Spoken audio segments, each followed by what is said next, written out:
Have you ever thrown your dirty clothes into a noisy box, pressed a few buttons, and hoped it comes out clean and not smaller? Congrats, you've used a washing machine.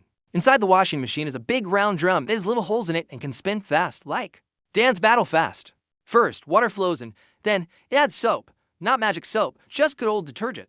The drum starts spinning back and forth, your clothes get slapped around in the name of hygiene. Now comes the spin cycle. The drum spins super fast. This isn't for cleaning.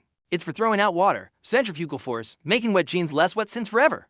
Water flies out the holes like a mini waterfall. Your clothes slam into the drum walls and just stay there stuck like cartoon characters. After an explosion, they're dizzy, confused, but hey, at least they're drier now. Then the machine stops. The door unlocks with a click. You reach in, pull out warm, slightly damp clothes, one shirt, one towel, one sock.